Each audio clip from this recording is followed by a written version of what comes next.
Hello, I'm Richard Ridge for Broadway World. One of the West End's biggest hits, the Royal Shakespeare Company's Wolf Hall Parts 1 and 2, which has just been nominated for 5 Olivier Awards, is coming to Broadway's Winter Garden Theatre, where it will play in repertory beginning on March 20th. And we're here at the British Residence, where I caught up with the company during a break in rehearsal. Take me back to writing the books. I mean, they're such beautiful books you wrote. Did you ever think they'd be turned into a big stage production? I had no idea what I was starting. I lived in the world of my book. I had modest expectations. I knew that I was probably writing the best thing I'd ever write. I felt as if I'd come home, as if I'd found my natural material. But what has happened subsequently has been pure magic. And I could never have dreamt of being here. So when the Royal Shakespeare Company came to, what was that whole process like, working on this, turning this into a stage production? You've had the best time doing this, haven't you? Oh, I have. I mean, an explosion of creativity and co-imagining. To work with the actors, become part of the team, has changed the way I think of the project, changed the way I'm doing the third book. And you know, it's unique because usually when there is an adaptation, the primary work is finished. But Thomas Cromwell is a work in progress. So working in live theatre, it's new every day. When you sit down to write, you're a beginner every day. And I have been finding how the two practices mesh, how they help each other out. I'm enlightened and I'm inspired by working as part of a team for the first time in my life. It's just something really wonderful about being so ambitious for the work and taking 2 novels of such a scale and boiling them down into plays that we're really, really happy with, and that now we get to share them on Broadway, which, as an English theatre maker, it feels, you know, just a fantastic achievement, a long-held dream for me personally to bring a show to New York, and I couldn't be more proud of the work that's got me here, you know. So the whole thing has been really great. It's been hard pounding, you know, a lot of hard work because these novels are vast and a lot of choices to make, but we've had a brilliant time making them, you know, couldn't be happier. Take me back to the beginning, that first table read with the actors, what that day was like to, and did you see the big picture that day? I suppose so. I mean, what you've got is a central character in Thomas Cromwell around which you can create 2 fantastic shows, because his motivations are so opaque, he's such an enigma that'll just keep that storyline really fresh. And then it's about what to include, what's important, what's an audience, what do they need to understand in order to engage with the man? How do you not overplay it so that you reduce him or that you over-explain his motivations in a way that Hilary is at pains not to do in the novel? So it's a kind of constant. You know, you've got the plays, you've got the novel, you've got the historical records, and you've got what's happening between us all in the rehearsal room. So it feels like a sort of multi-dimensional project, much more complex and layered than delivering the text of an existent play. Take me back to the beginning. I mean, you did this in London. Yes. Give me your history with the piece. So I was cast right at the beginning when we did it at the RSC in Stratford-upon-Avon. So when we first got these scripts, they were 4 hours long each, these huge mammoth plays. So we had to kind of tear them apart and kind of choose which bits of the stories we needed to tell. And every time we've done it to the West End and here, we've tightened them up and kind of get those cogs all kind of shiny and new. So yeah, it's in really good condition and it's going to be the best it's ever been here. Talk about who you play. I play Jane Seymour, so the third wife, who is the lady in waiting to both Anne and Catherine. So she's seen the court, she sees how it works, and then she's kind of suddenly thrust into the spotlight with Henry, and see how she copes with it. Did you know that the whole Tudor story before starting all of this? To be honest, I didn't know that much. I had read both of Hilary's books, though, when they first came out, and I was a big fan. So kind of all my information about that period was kind of Hilary's word. And the books are so amazing that I was like, well, this is what happened. So yeah, but so we did a lot of research, but also because they're so much based on Hilary's world, that after a while we didn't need to look at that kind of history. It was more about the books. It's all in the books. Yeah, everything was in the books. Like, it's such a fountain of knowledge. So yeah. What are you looking forward to the most about Broadway? The audiences. I mean, they'll be riotous. I'm sure they will. We were at the audience last night, as you probably know. We were there, yes. Yeah, and well, I hope we can get. We haven't got any big stars like Helen Mirren, not so well known. So perhaps you won't get all those entrance rounds. That. You will, though. You're the RSC. You reckon? Well, we'll see. Yes. We'll see. Tell me what this whole journey has been like for you with working on this production. Well, it's just been fascinating because I play 4 different characters. Principally Cardinal Wolsey, who was. It's not too much of a spoiler to say he returns as a ghost. So he's a continuous presence, and but it's just been fascinating. I mean, because this will be our 3rd version of the plays, because Hilary and Mike Poulton have fine-tuned it again and again and again, which is was very exciting, really, because it gives you new challenges all the time. And just the scope of this piece, what it means for you as an actor. Well, it's a period of English history that everybody seems endlessly fascinated by. I played Henry VIII myself in Shakespeare's play. That was some years ago. So it's a period that I'm really steeped in, I guess. But I'm sure that the plays will sort of live in isolation. You don't have to know the detail of English history to be able to appreciate them, enjoy them, and be excited by them. What has this whole experience been like working on this? Oh my goodness, it's been an extraordinary experience because at first you're just got a 4-month contract to do a show in Stratford-upon-Avon, and then you've got another 5 months in London's West End, and then suddenly here we are on Broadway. So yeah, it's been this like lovely roller coaster that I got on about a year and a half ago, and I haven't got off yet. Good. Talk about who you play. I play Catherine of Aragon, Henry's first wife, and I play Lady Rochford, who is Anne Boleyn's sister-in-law and is the main reason that Anne Boleyn goes to the execution, or is executed. That was very bad. That was very bad articulacy there. Sorry. Oh dear. Yeah. It's early. I know, and I've talked a lot, so sorry about that. What's it like playing 2 different wonderful people? It's fantastic because they are so different. So it's a really thrilling thing. I was just saying to someone else that Catherine is this very sober, very focused, very determined woman. Lady Rochford is this insane, nutty, unreliable woman. So it's great. It's great fun to shed Catherine halfway through part 2 and go, great, I can be mad. I can be Lady Rochford now. You know, I can have some fun. So yeah, it's a thrill. And working with this creative team and the cast.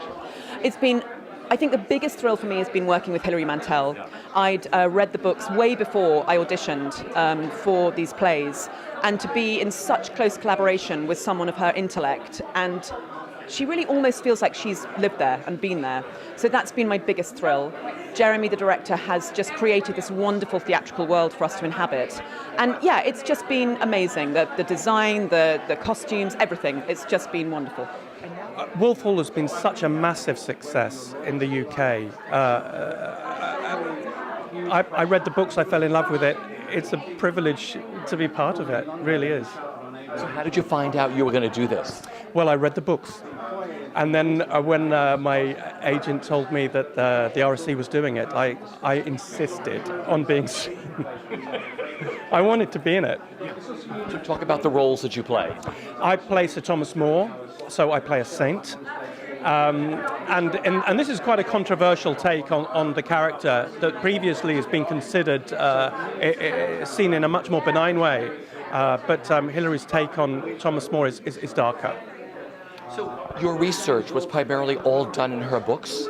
Yes, I did read an awful lot of history around the books, but actually I'm performing the books. So it's important to work from the material I'm given and the script, of course. So I managed to read a lot about the subject, but essentially, we're doing Hillary's book, yeah. It's so epic. What it's been like doing this, working with the RSC, the huge company, what that's been like for you. Well, it keeps going. It's the gift that keeps giving. We started at the RSC in Stratford, and then we went to the West End, and now we're here in Broadway. And Hillary says she's writing the third of the trilogy. So, it may go on yet. And when did you all arrive in New York? When did you get here? Just a couple of days ago. We came on Saturday. And what's it been like for you? Well, we've hit the ground running, as you can see. So, yeah, it's Have all... you been to the theater yet? Have you seen the Winter Garden? No, we're not allowed. We're going tomorrow, and we start work. Is it all surreal for you? Tell me what's going through your mind. Yeah, it's really surreal. And, people say, we've done these shows for a while now, so it's not... But it feels very much this is brand new, because they've changed a lot. They've changed... Every incarnation of it has been quite different. We were Stratford-upon-Avon, in this thrust stage, West End, we went Pross, all the way out while the script changing. This one hopefully will be the best version yet, really, because it's a kind of the stage, and they've taken out all these seats at the Winter Garden. It kind of really brings it to the audience. And you just don't know how the different audiences will respond. So just because it's been liked somewhere doesn't, I think they will though. I think they will, because it's a really exciting, powerful story. It's nothing to do with monarchy or modern things like that. It's much more kind of like House of Cards meets Sopranos. I think it's really contemporary in its themes of, as any great story is, of power, sex, politics. Talk about who you play. I play Anne Boleyn, which is just a joy. I would say the most exciting character I've ever played. It's wonderful. And very much Hilary Mantel's version of Anne Boleyn, which of course is Cromwell's, through Cromwell's eyes. She's hardcore, she's not... I don't know what I expected of her, but except that when, you think of her, she has a kind of sexual potency because of the lurid accusations, and so much information was destroyed about her. So I hadn't taken on board how incredibly bright she is, and cerebral, and sophisticated, and manipulative. And that, this woman caused the Reformation, the break from Rome. So you break down that and you really realise the sort of force of character she must have had. I think it's a tragic story. I don't think any of the accusations were true. I'm a little biased. Some other people in the cast think they were. I hands down don't think that a woman who can say no to the King of England for 6 years would have jumped into bed with 4 of his friends straight away. So yeah, I think it's a tragic story, and I love her. Big morning. I saw you like 12 hours ago. Yes. And you got Olivier Award nominations today. How did you find out? Congratulations. Well, I found out because I woke up late this morning. I was literally in bed when my PR guy Chris just called and went, I thought we were meeting. Oh, hell. And I'm somewhere Lower East Side, so I raced up here. And in the car, I noticed a text from my agent saying, congratulations. I thought, what was that for? I didn't even realize it came out today. So what a thrill, what a thrill. Is it surreal when you hear something like that at 8 o'clock in the morning? It is for me, because I've never been nominated for anything in my life. Apart from, I've spoken word, not to downplay spoken word awards, but I've never done anything like that before. And I've got a couple now for this. I actually had a Canadian Screen Academy last month. So that was quite exciting too. But I'm so proud of this work. This work is my favorite job I've ever done. And my CV is now as long as both our arms together, I'd say. And so to be nominated for something I'm so proud of, and with a director and cast that I just adore, I tell you, it is the biggest thrill. Because no one knew in the beginning what this was all going to be, Oh, yes, did I did. you? Yes, I did. Really? Yes, I Okay, did. tell Absolutely. me. The moment we sat down for our table read, I knew exactly this was going to be a hit. I've never known that with a job before. Never. I'd hoped, but as soon as we sat down, I thought, okay, we were going to Stratford to begin with. I thought, no problem. London, no problem. We're going to the West End here. No. Broadway, let's get it right. And that was my focus the whole time. My focus was to come here.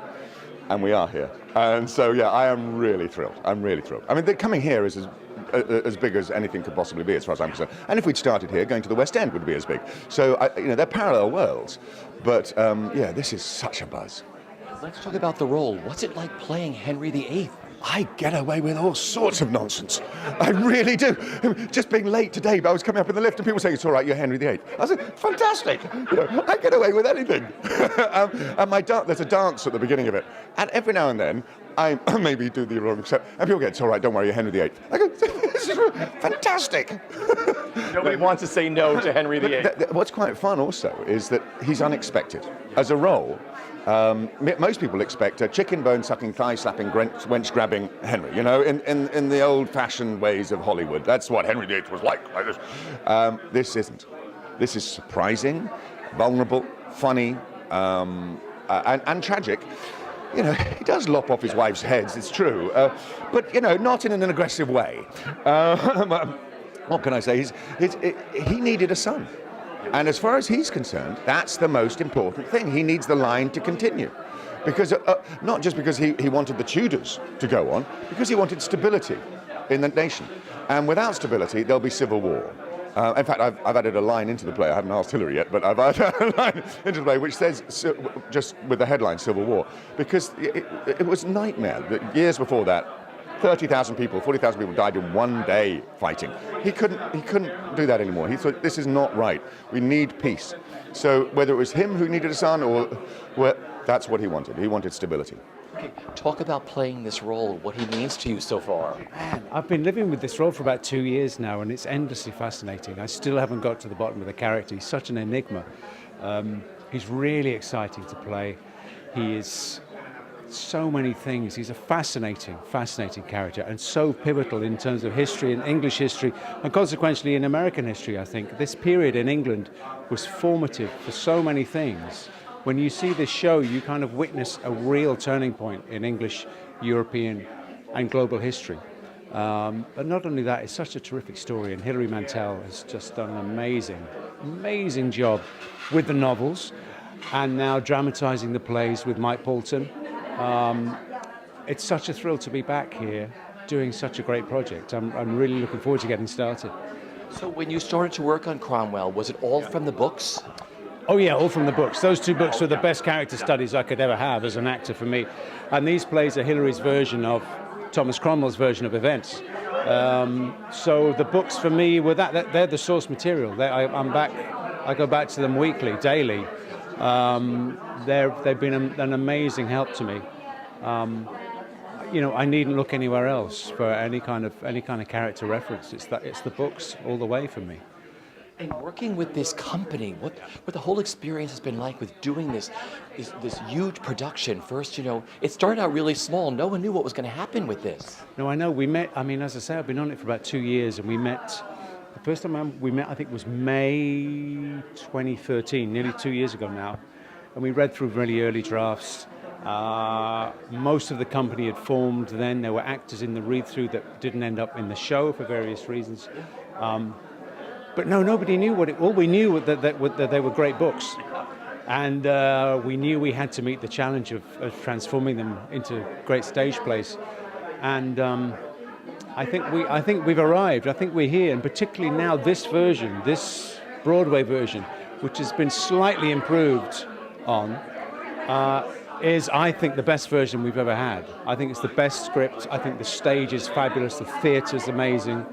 The whole scenario is like you've got the perfect version of Wolf Hall, and I'm thrilled to be bringing it.